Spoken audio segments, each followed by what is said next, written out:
Welcome to Rewind, the show where we take a look at our past. I'm Armenia, your host.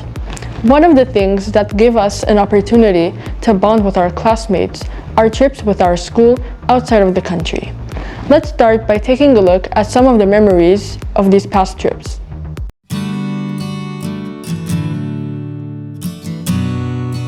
Hi everyone, my name is Leah and I've been on 3 trips with Sourp Hagop. I've been to Boston when I was in secondary 2, Philadelphia when I was in secondary 3, and Armenia when I was in secondary 4. I have to say all of these trips were incredibly memorable and there's something specific that I remember from each one.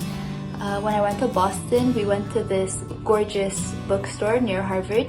I've been a few times since and it's always been as cool as ever. One of the main attractions that I thought were really cool, well, there were a lot. But the one that I think my favorite was when we went on a half boat, half bus.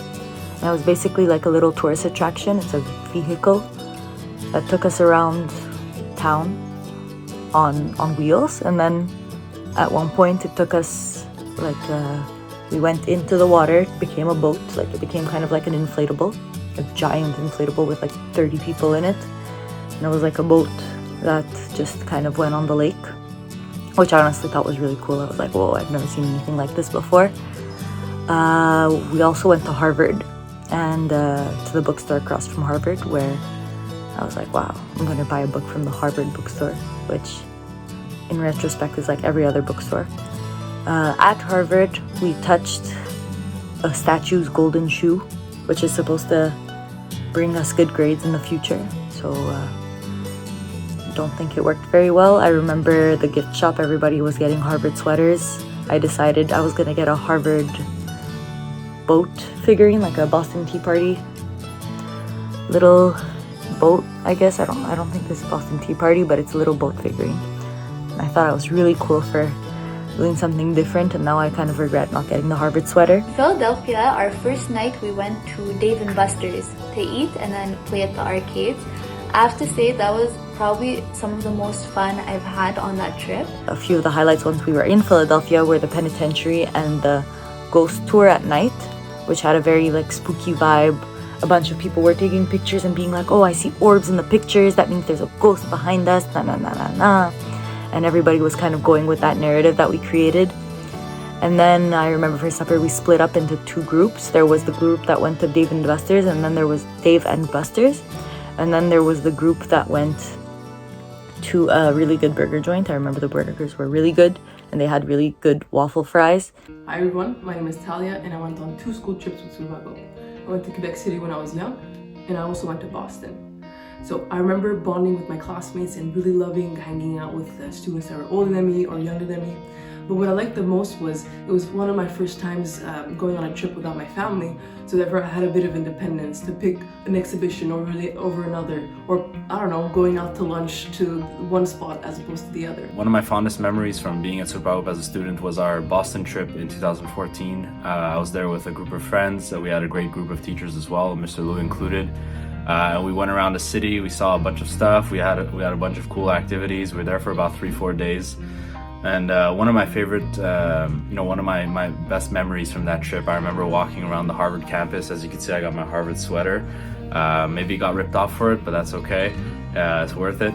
Anyway, we were walking around. I remember I was wearing, I had sunglasses on. I was wearing this cool jacket with my backpack, and for a second, I'm like, I wonder if I can pass as a Harvard student right now. At the time, I was about 15, 16 years old. I didn't have a beard. I looked pretty different from what I look like now. And I remember Mr. Lou was walking right next to me and he overheard what I said. And he's like, no, there's no way. So he kind of, squashed my dreams right there. I remember also we went to a burger restaurant right nearby the campus. And, we had some good food. I remember Mr. Lou was still doing his burger review at that time. And, overall it was a great time. So I really hope you guys get to experience it yourselves. Yeah, so the Boston trip of 2019, wow, that was a big event that I think we were all looking forward to at the time, and it gave us the opportunity to kind of explore our freedom with our friends and enjoy ourselves. And the trip took place in 2019, and we got these shirts that I still wear. It says Boston 2019 in the back. Alors, le voyage qu'on a fait à Boston il y a 3 ans, on est allé en fait au Boston Party Museum, que les élèves ont beaucoup apprécié. On a fait toute la Freedom Trail, alors qu'on a pu s'arrêter à plusieurs endroits pour leur expliquer ce qui s'était passé à certains endroits clés, comme là où il y a lieu le massacre de Boston du 5 mars. Également, on est allé aussi à Bunker Hill. On est allé au Commons, donc le grand parc qui est là à Boston. On est allé également au Quincy Market, que les élèves ont beaucoup apprécié, donc on a pu manger toutes sortes de choses. We went to Boston Tea Party, and we played a little game there where we each represented a different class of society, and we got these cards. So I was Ebenezer McIntosh, and I was a shoemaker, and also the captain of the South End gang. So we kind of played that game, and then we went on the ship where we had these blocks of tea, and we could just like throw them in the water just for fun, and I really loved it. À Boston, ce qui était bien aussi, c'est vrai, c'est les dock tours, où on a pu justement être sur c'est des camions en fait qui sont amphibies. Donc, des camions qui circulent dans la ville de Boston. On a un tour guidé. We took the duck tour, which was a lot of fun. It was really cute. I loved it. Massachusetts, the marathon. Now, Hopkinton is 26.2 miles west of the city of Boston. So how long do you think the river is? Afterwards, we went to Fenway Park, and I was just I couldn't hide my smile. That's how excited I was. And we also got to see their vegetable garden on the rooftop, which is very, very cool. Season, and we didn't want to stop winning, so we in 1914 got this guy named Babe Ruth. We also had dinner at the Armenian Community Center, and it was just nice. You know, we're from Montreal, and then going and visiting the Armenian community in Boston was a really nice experience. En 2019, j'ai eu la chance d'aller en Arménie avec l'école. Je me souviens que Mme Marika et moi, on était hyper excités d'y aller parce qu'on avait demandé ça depuis le début de l'année quand on avait appris qu'il allait avoir un voyage. Going to Armenia back in 2019 already was a really fun moment. I enjoyed the trip with the students. We got to see a lot of sceneries. We got to see many churches. I think it was a great experience because it gave me the experience to travel, to enjoy time with the students outside of the classroom, and I really, really enjoyed it. L'autre chose qui était vraiment bien, c'était que pour une fois, on était avec les élèves, mais là c'était eux qui connaissaient le plus d'affaires sur l'endroit où on était. Alors c'était comme si on inversait les rôles, donc c'était eux qui nous enseignaient des trucs sur l'Arménie, sur la culture arménienne, sur la nourriture et tout ça. Donc ça c'était vraiment le fun, le changement de rôle si vous voulez. Puis moi ce que je vais retenir principalement de ce pays-là, c'est la beauté des paysages. Il y a 2 ans, juste un peu avant le confinement, on a eu l'occasion d'aller en Europe. C'était le premier voyage international pour l'école arménienne, à part quand on va en Arménie. Donc c'est un voyage qu'on a fait en Angleterre et en France. Now on to the next trip, which is England and France. So we started with, we were supposed to go to France, the south of France only, but then our trip kind of got cancelled because we were only 7 people. So then we decided to join a school from Gatineau, and together we changed our trip and it became a trip to England and France, which I think was much better. Donc seulement 7 élèves étaient du voyage, mais c'était les 7 pionniers, les 7 chanceux qui ont pu partir comme ça avec 2 enseignants. Alors en 2020, on est allé avec Monsieur Patrick et quelques élèves de l'école en Europe. Donc on arrivait à Londres et on descendait, on faisait le nord de la France et on repartait par Paris. On a eu des beaux moments. Par exemple, moi, mon coup de cœur du voyage, je pense que ça a été le Mont-Saint-Michel, endroit que je n'avais jamais visité, mais pour lequel j'ai vraiment eu un gros coup de cœur. C'était vraiment une visite agréable et impressionnante. Toutes sortes de choses intéressantes qu'on a faites justement comme ça à Paris lors de notre premier voyage et on est revenu juste au bon moment, juste avant le confinement. pour la fameuse COVID. Alors, c'était vraiment super. On espère maintenant pouvoir en refaire d'autres voyages internationaux très prochainement. Les villes, évidemment, Londres et Paris, c'est toujours agréable de se promener dans ces villes-là, donc, et de goûter à plein de nourriture, tout ça. Alors ça, c'était bien. Puis, ce qui était vraiment spécial de ce voyage-là, c'est que c'était la semaine juste avant que la pandémie commence officiellement. Donc, il n'y avait pratiquement pas de touristes parce que en France, c'était commencé un peu avant ici. Alors, il n'y avait pas de touristes chinois, par exemple, parce qu'eux, ils étaient déjà en plein dans la pandémie. Et il y avait comme toujours ce petit stress, est-ce qu'on va être correct, est-ce que les choses vont être ouvertes ou pas? Donc, on était comme toujours un peu stressés. Mais finalement, on a été tellement chanceux de faire ce voyage-là parce que quand on est revenu au Québec, quelques jours à peine plus tard, tout a fermé. Parce qu'on se rappelle que tout a fermé à la mi-mars 2020. Et tout le long de la pandémie, je me disais, quelle chance que la dernière chose que j'ai faite avant que tout ferme, c'est d'aller faire un voyage avec les élèves. C'était vraiment chanceux. Donc, je suis très reconnaissante d'avoir fait ce voyage-là. So after Paris, we came back here and we went to school for 4 days and then quarantine happened. So we all have like this joke where we say that we went on vacation and then we came back and we got a vacation from vacation. So yeah, I want to thank Mr. Patrick and Madame Lozon for making this trip happen because it wasn't going to, but thanks to our teachers, it did happen, and I'm very grateful to have been on that trip, and it was absolutely amazing. And I loved it. It was a lot of fun, and I don't know, I always tried to make the best out of those situations and to always say yes to these activities that I knew that were kind of going to be once in a lifetime. Like, I was never going to be with the same group of people again in the same city again. So I was always like, okay, I want to do this. And I was lucky enough to have parents to be like, that were really chill and were like, go for it, like travel the world, even though we were just like in the States. Mr. Patrick and all the teachers really created an itinerary and a schedule for all of us to enjoy, and we did very much. And we thank you for planning a trip for us and for going out of your way to give us that experience. If you have the chance to go to Armenia or to Boston or to anywhere else with the school, I highly recommend to make memories that last a lifetime. I won't stop till I hear him say,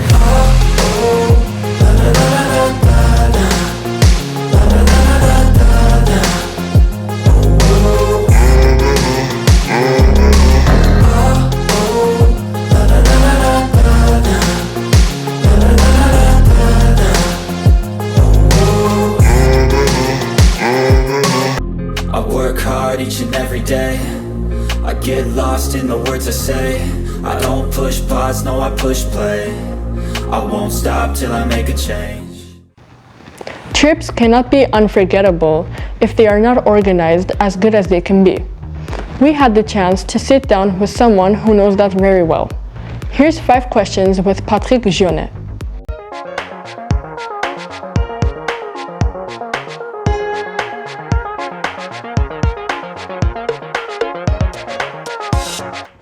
Bonjour, mon nom est Patrick Gionnet. Je suis enseignant d'histoire à l'école arménienne Sourp Hagop. J'ai également été l'organisateur de plusieurs voyages aux États-Unis ou encore en Europe il y a 2 ans.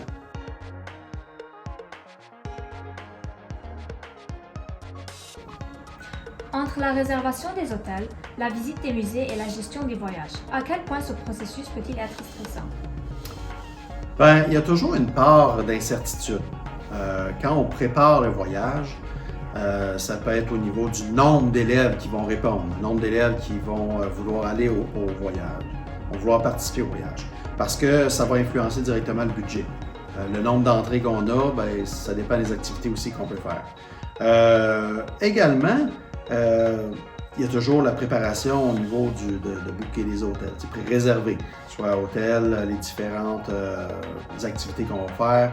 Donc, c'est de la préparation à savoir quelle activité est mieux de faire avant une autre, etc., au niveau logistique.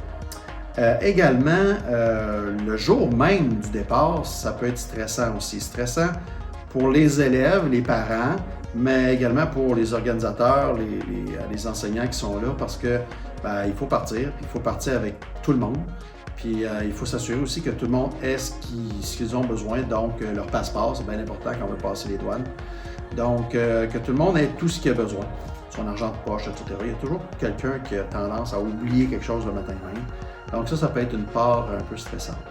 Lorsqu'on arrive aux lignes également à la frontière, il y a toujours un petit stress parce que est-ce qu'on va être arrêté longtemps, pas longtemps? Si on est arrêté longtemps, est-ce que ça va nous mettre en retard sur les premières activités de la journée? Alors oui, il y a toujours un aspect à ce niveau-là. Sur place, quand on fait le voyage, ça peut être entre deux activités. Est-ce qu'on va arriver à l'heure à la prochaine activité? Parce que là, il y a eu un peu de congestion. Donc, ça peut être des problèmes qu'on a. À ce moment-là, il faut rappeler un petit peu le musée, dire on va être, notre groupe, on va être peut-être 30 minutes en retard. Donc, sachez qu'on arrive quand même. Alors, il y a toujours un petit peu cet aspect-là. L'autre aspect où il y a un petit peu d'incertitude, un peu de stress, ça peut être aussi la sécurité des élèves. Quand on les laisse en petits groupes et tout ça, il y a quand même toujours une petite part d'insécurité. Pour certains élèves, on dit comment ils vont être, on les teste un tout petit peu, mais on les laisse certainement pas tout seuls quand même. Mais quand même, il y a toujours l'élément sécurité. Et également, je dirais la réputation, le comportement des élèves. Qu'est-ce qu'ils vont avoir comme comportement à l'hôtel ou dans telle activité? Parce que c'est un peu la réputation de l'école qui est en jeu. Et si on veut qu'on puisse retourner aux mêmes endroits avec d'autres générations d'élèves, c'est important que le nom de l'école ne soit pas entaché par n'importe quel comportement qui n'aurait pas avoir lieu.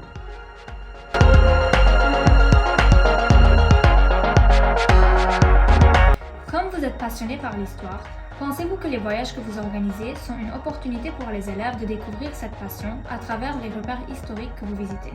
Absolument, absolument, parce qu'être sur les lieux même où se sont produits des événements historiques, c'est pas du tout la même chose qu'être en classe puis d'en parler. Quand tu es sur les lieux, tu peux mieux saisir comment les événements se sont produits. Là, tu vois l'environnement, d'où c'est que ça s'est passé. C'est sûr que tu vas apprendre énormément plus que si tu es juste dans une classe, alors que ça devient, si on parle du Boston Tea Party, c'est très abstrait en classe. J'ai beau essayer de faire toutes sortes de choses pour animer, pour rendre ça plus intéressant, puis mettre beaucoup d'images, ça reste des images. Tandis que si tu es dans le port de Boston, tu embarques justement sur un petit bateau, un petit navire qui est une reproduction de ce qu'il y avait à l'époque, puis on te demande de lancer des poches de thé, même si ce n'est pas des vrais. Déjà, tu commences à avoir plus l'impression de comment ça pouvait être. Donc, c'est sûr qu'on peut mieux comprendre l'histoire, puis aussi ça peut plus nous animer.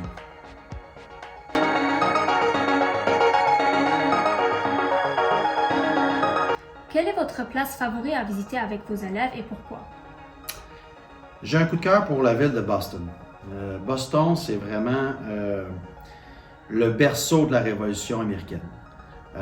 Lorsqu'on marche à Boston, que ce soit sur la Freedom Trail ou même ailleurs, on peut voir vraiment, on peut marcher à des endroits où se sont produits une grande quantité d'événements qui ont amené la Révolution américaine.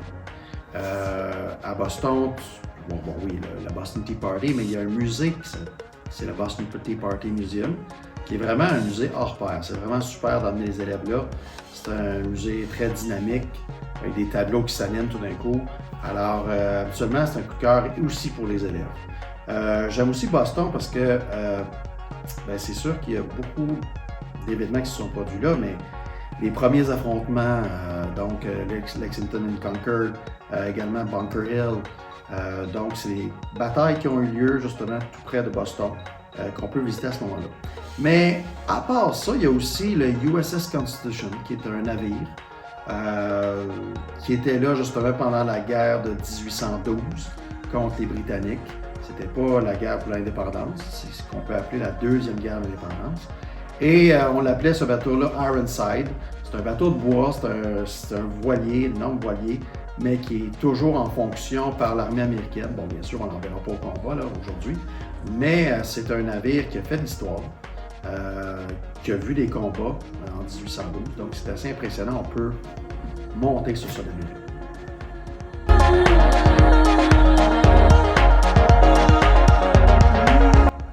Malgré que vous planifiez ces voyages pour l'éducation culturelle et le plaisir de vos élèves, est-ce que vous apprenez aussi des nouvelles informations à chaque fois que vous faites ces voyages? Toujours. Toujours, que ce soit dans la préparation ou sur place. Pour la préparation, moi je suis un autodidacte, j'aime toujours bien me préparer mes affaires, j'aime apprendre, je suis une éponge. Je lis constamment sur plein de nouvelles choses, alors quand que je prépare un voyage, ben, je me documente énormément. Donc je prépare mes voyages, alors quand je fais mes lectures, c'est sûr que j'apprends beaucoup de choses. Sur place, ben, il y a toujours des détails qui nous avaient échappé les 2-3 autres fois avant que tu es allé. Tu vas avoir ton attention sur un détail que tu n'avais pas remarqué, puis que là tu peux comprendre certaines choses. C'est sûr qu'on apprend énormément dans chacun des voyages.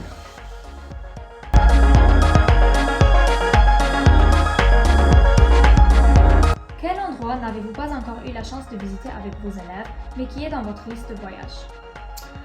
Aux États-Unis, je dirais la baie de Chesapeake, entre autres, donc la Virginie. Il y a plusieurs endroits qui sont près l'un de l'autre, entre autres le village de Jamestown, qui a été fondé en 1607, donc juste un peu avant Québec. Alors c'est vraiment où les colons se sont établis pour une première fois, en tout cas une des premières fois en Amérique. Également, tout près de là, il y a Williamsburg Colonial. Donc c'est vraiment un village colonial, donc tu peux vivre un peu le temps d'une journée, comment les colons américains vivaient au 17e siècle. Donc, c'est très intéressant de voir ça. Également, tu as tout près encore de là, Yorktown, là où a lieu la dernière bataille de la guerre d'indépendance américaine en 1781. Alors, on peut voir ça directement sur le bord de la Chesapeake Bay. Et comme c'est tout près c'est quand même près de Richmond et de Washington, D.C., ben, il y a tellement de choses à aller voir dans ces deux villes-là, mais particulièrement Washington, D.C., là où il y a tous les musées de Smithsonian qui sont même gratuits. Il y a tellement de choses à voir, c'est très intéressant pour les élèves d'aller là. Ça, c'est pour les États-Unis. Pour ce qui est de l'Europe, c'est sûr que j'aimerais aller dans le sud de la France, à Carcassonne. Carcassonne, c'est un village médiéval. Alors, si les élèves avaient l'occasion d'aller là, je pense qu'ils seraient directement projetés dans l'univers du Moyen-Âge parce qu'ils marcheraient dans les petites rues, ils pourraient voir justement les murailles de la ville, le pont-levis, la vieille église, donc ils seraient vraiment transportés dans un monde médiéval.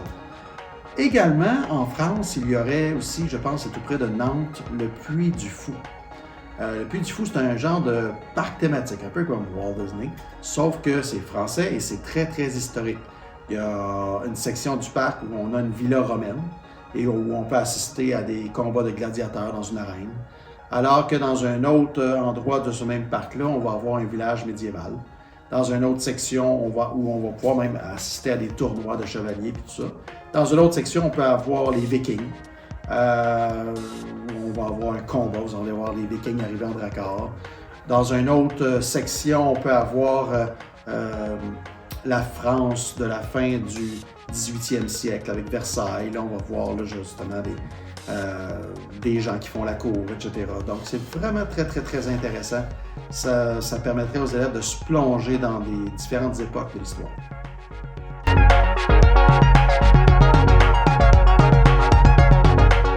Hi, I'm Osada Brand, host of SHTV. I'm Armenia Pilibosian, host of Rewind. And no, this is not a crossover. Let's take a look at a sneak peek of what we're currently working on.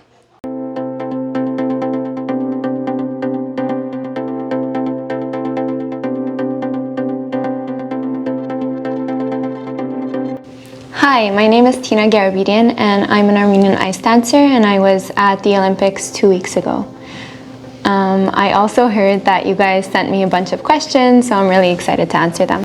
Hello, my name is Kamiko Zojan and I'm from Sec 1A. My question is, how much time do you dedicate to practice? Hi Kami, I skate every day, Monday to Friday for 3 hours, and then I have an off-ice workout pretty much like 3 or 4 times a week. So probably like 20 hours overall a week.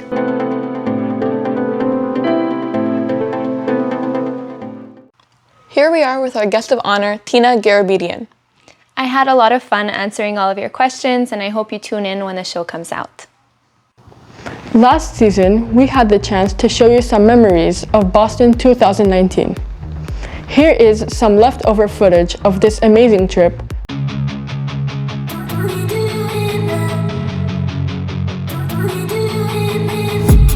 I've been dreaming on in my head like I've seen it. A life worth living is a life with meaning. I'll do what I love till my heart stops beating. I'm feeding this demon. Got a taste, can't erase bitterness in my face. Work a job every day till your dreams fade away. Like a card, never change, play the game that we say. I need a break. I'm staying strong, need to move on to be what I want. I'll keep dreaming on. I'm staying strong, need to move on to be what I want. I'll keep dreaming on.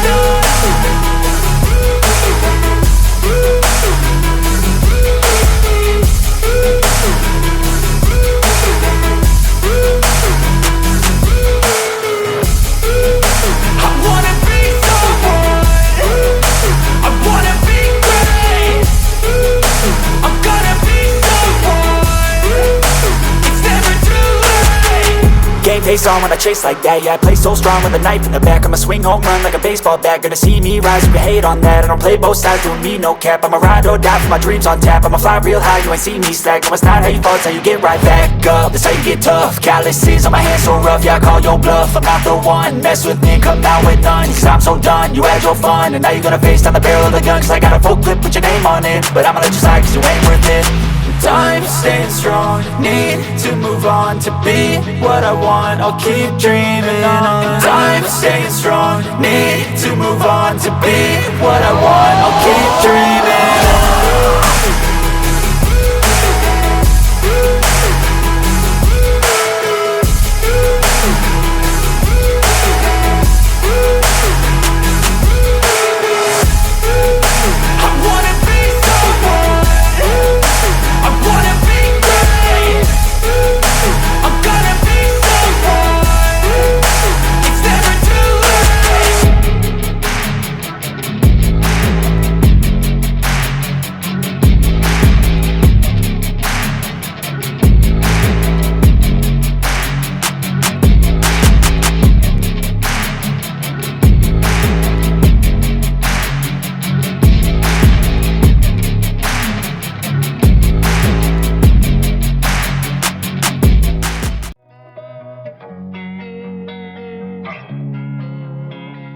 Losing time, I'm fading fast. I just wanna make it last. Try to let go of the past. I close my eyes, embrace the blast. Sleepless nights and headaches stack. Restlessness to hell and back. What's my purpose? What do I grab? A slippery surface, a heart attack. And sometimes you just gotta believe there's something that'll give you relief. There's something that'll have what you need. Tell me, oh, will you believe?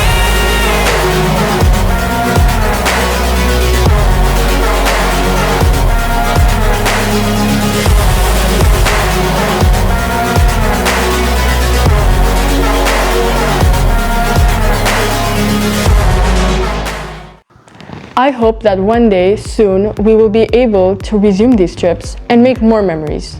I'm Armenia Pilibosian, and this was Rewind. Join us next time. I think Sourp Hagop should organize a trip to New York City because we'll learn more about American history and visit great art museums. I would like to visit Washington, D.C. because of its historical monuments and museums that I find very interesting. If Sourp Hagop were to organize a trip to an American city, I'd want it to be Seattle because of the amazing attractions such as nature and the activities. The reason I picked New York is because it has a lot of history and has lots of places to visit and explore. For example, the Statue of Liberty was created in September 1875.